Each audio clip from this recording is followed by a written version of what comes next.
अस्सलाम वालेकुम व्यूअर्स, मैं हूं आपका मेज़बान अब्दुर्रहमान। पाकिस्तान में इलेक्शंस क्यों शफाफ नहीं होते?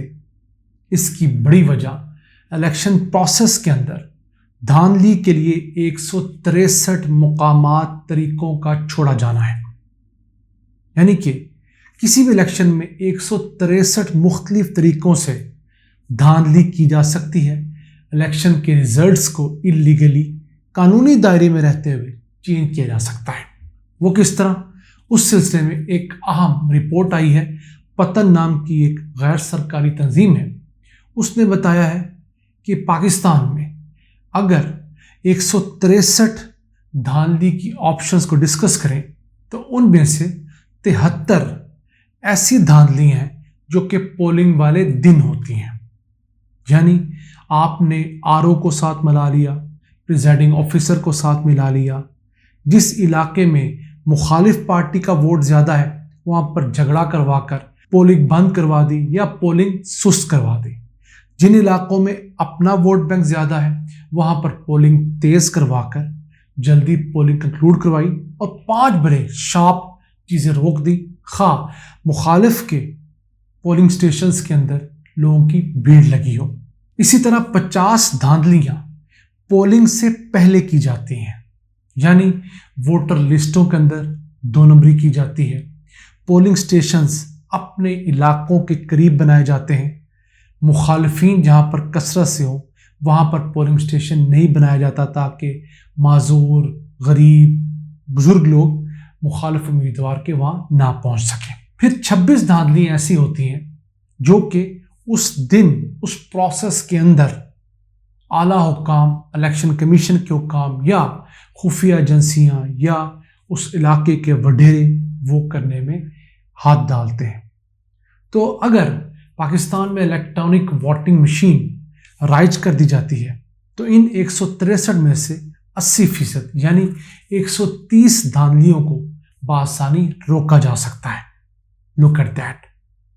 और इसी वजह से इमरान खान का ये क्लेम है कि मुल्क की सियासी जमातें और मुबैना तौर पर इस्टेब्लिशमेंट नहीं चाहती कि इलेक्ट्रॉनिक वोटिंग मशीन आए, क्योंकि इससे उनका इलेक्शन प्रोसेस के ऊपर जो कंट्रोल है वो कम हो जाएगा। उन लोगों को वो नहीं जिता पाएंगे कल को जिनको यूज़ करके वो हुकूमतों को ब्लैकमेल करते हैं, गिराते हैं, बनाते हैं, जो कुछ भी करते हैं।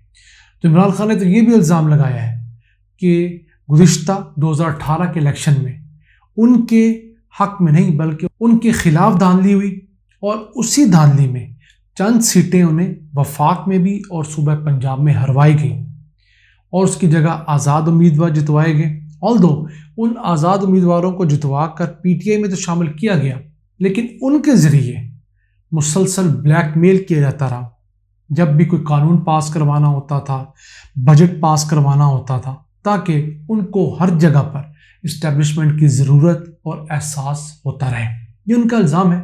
और पाकिस्तान के अगर मारूजी हालात आप देखें तो किसी हद तक इसमें सदाकत भी नज़र आती है। अब अगर हम देखें इलेक्शन प्रोसेस को तो पाकिस्तान में ये कानून है कि जो कुछ भी होगा वो इंसान करेंगे और सरकारी अफसर करेंगे। अब अगर कोई महकमा तालीम का सरकारी अफसर है उसको उसके बड़े बॉस के ज़रिए इन्फ्लुएंस किया जा सकता है। इसी तरह अगर कोई महकमा नहार का है, किसी और महकमे का है, तो उनको बआसानी आप इन्फ्लुएंस कर सकते हैं। 2013 के इलेक्शन पे ये इल्ज़ाम लगाया था सबसे पहले जरदारी ने कि जुडिशल जो अफसरान थे उनको उस वक्त के चीफ जस्टिस इफ्तिखार चौधरी ने इन्फ्लुएंस किया और उसकी वजह से नून लीग जो है भारी अक्सरियत से कामयाब हुई थी। तो पाकिस्तान में ये बहुत कारगर तरीका है। फिर इलेक्शन कमीशन ने सेनेट की standing committee on parliamentary affairs को बताया है कि जब मुल्क के अंदर मौजूद वोटर्स की तस्दीक के लिए गए तो पता लगा 40 लाख अफराद ऐसे हैं जो मर चुके हैं, लेकिन वोटर लिस्टों में उनका नाम अभी भी जिंदा के तौर पर मौजूद है। यानी कोई भी उनके बिहाफ पे आकर धांधली करने वाला हो, साहिब ताकत हो, तो वो धांधली कर सकता है। अभी तक 68% वोटर लिस्टें जो हैं वो वेरीफाई हुई हैं। मुल्क में अगर टोटल वोटर्स की बात की जाए तो वो तादाद 11 کروڑ سے تجاوز کر چکی ہے۔ اس میں سے 68% لوگ ابھی صرف ویریفائی ہوئے، گھر گھر جا کر ان لوگوں کا پتہ لگایا گیا ہے۔ اب اس میں جو غلطی ہے وہ نادرا کی اور الیکشن کمیشن کی بھی ہے۔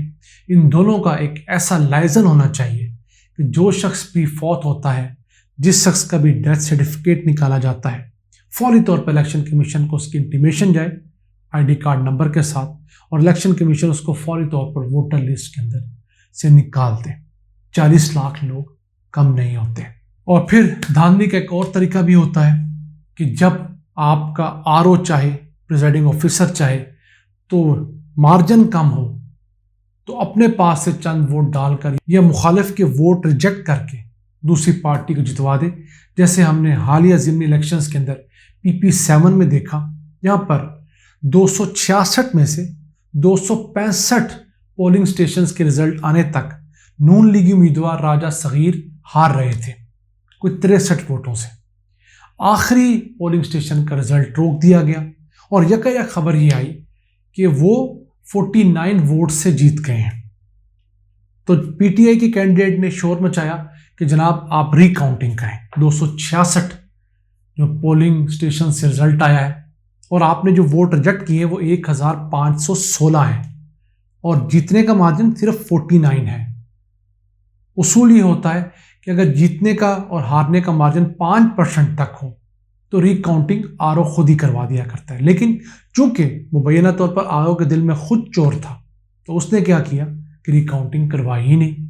اس کے مختلف ہیلے بہانے کیے کہ اب 15-20 پولنگ سٹیشن میں ری کاؤنٹنگ کروا لیجئے، باقی جگہ پر نہ کروائیے۔